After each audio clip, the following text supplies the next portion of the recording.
मेरे प्यारे धर्म प्रेमी बंधुओं को नमस्कार। मैं पंडित अनिरुद्ध पटेरिया आपको अपने YouTube चैनल वेदांत संस्कृति में बहुत बहुत स्वागत करता हूँ।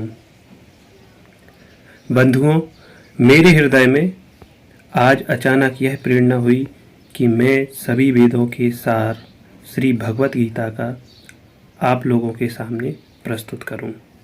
आशा करता हूं कि श्रीमद् भगवत गीता आप सभी ने पहले भी श्रवण की होगी और आप सभी के घर में भी होगी, क्योंकि इस कलयुग में यदि कोई भवसागर से पार करा सकता तो वह भगवत भजन, गौ सेवा, गीता पाठ और गायत्री साधना से ही संभव है।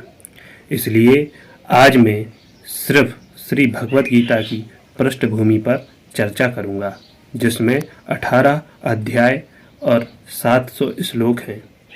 उसके उपरांत प्रतिदिन श्रीमद् भगवत गीता के 2-2 श्लोकों का अनुवाद तथा व्याख्या करूंगा, जिससे आप गीता के महात्म्य को अच्छी तरह समझ सकें। यदि आपका प्रोत्साहन और प्रेम मुझे लाइक, सब्सक्राइब के माध्यम से मिलता रहा तो मैं भगवान की कृपा से 18 अध्याय गीता के प्रस्तुत करूंगा। यद्यपि भगवत गीता का व्यापक प्रकाशन और पठन तो हमेशा से होता रहा है, किंतु मूलतः यह संस्कृत महाकाव्य महाभारत की एक घटना के रूप में ही व्याप्त है। महाभारत में वर्तमान कलयुग तक की घटनाओं का विवरण मिलता है। इस युग के प्रारंभ में आज से लगभग 5000 वर्ष पूर्व भगवान श्री कृष्ण ने अपने मित्र तथा भक्त अर्जुन को भगवत गीता सुनाई थी। उनकी यह वार्ता तो मानव इतिहास की सबसे महान दार्शनिक तथा धार्मिक वार्ता है। उस महायुद्ध के शुभारंभ के पूर्व हुई, जो धृतराष्ट्र के 100 पुत्रों तथा उनके चचेरे भाई पांडवों के मध्य होने वाला था। धृतराष्ट्र तथा पांडु भाई भाई थे, जिनका जन्म कुरुवंश में हुआ था और जो राजा भरत के वंशज थे, जिनके नाम से ही महाभारत नाम पड़ा। चूंकि बड़ा भाई धृतराष्ट्र जन्म से अंधा था, अतएव राज सिंहासन उसे ना मिलकर उसके छोटे भाई पांडु को मिला।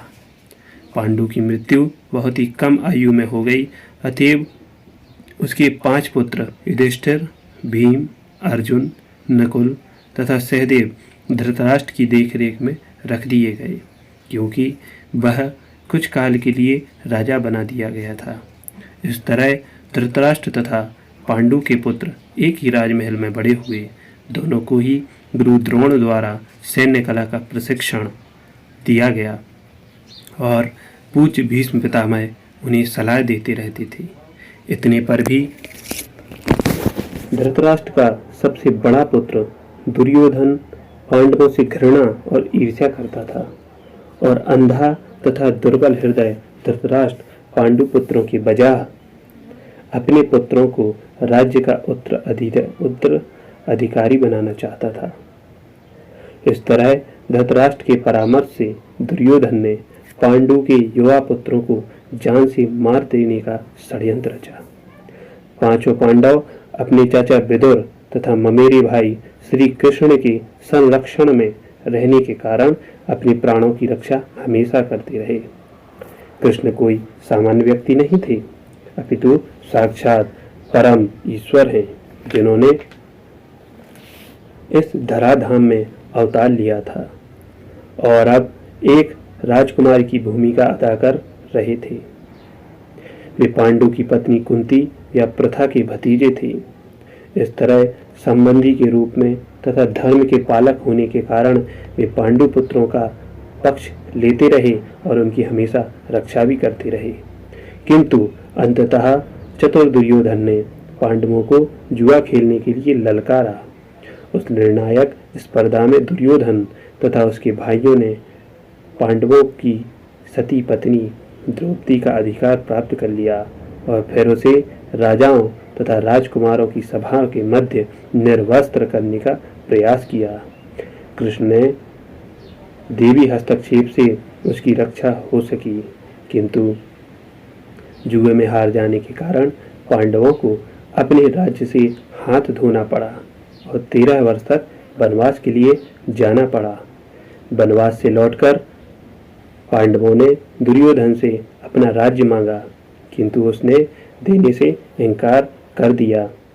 पांचों पांडवों ने अंत में अपना पूरा राज्य ना मांगकर केवल 5 गांवों की मांग रखी, किंतु दुर्योधन सुई की नोक भर भी भूमि देने के लिए राजी नहीं हुआ।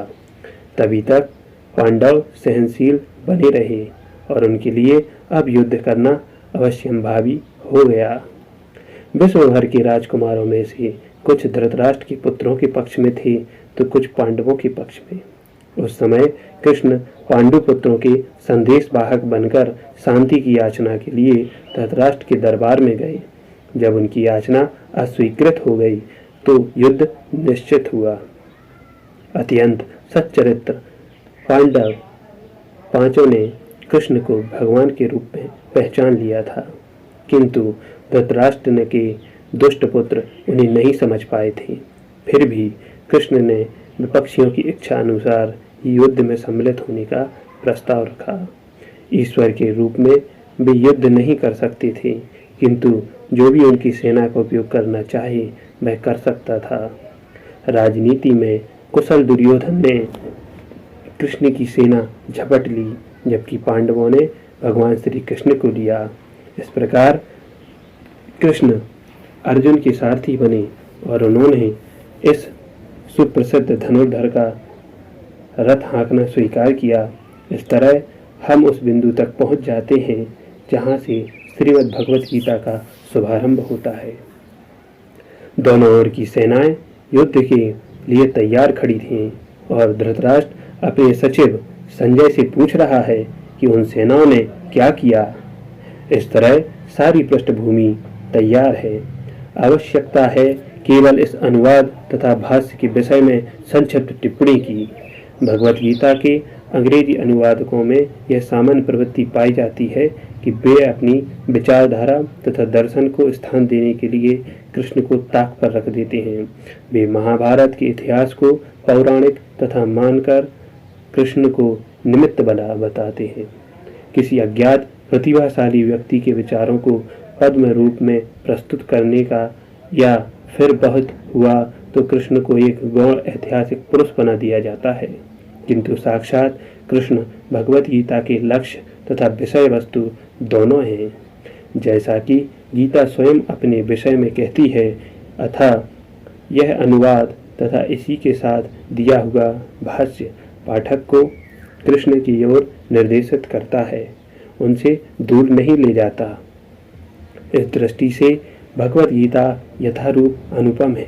साथ ही इसकी सबसे बड़ी विशेषता यह है कि इस तरह यह पूर्णतः ग्राह्य तथा संगत बन जाती है, चूँकि गीता के वक्ता एवं उसी के साथ चरम लक्ष्य भी स्वयं कृष्ण है। अतएव यही एकमात्र ऐसा अनुवाद है जो इस महान शास्त्र को सही रूप में प्रस्तुत करता है।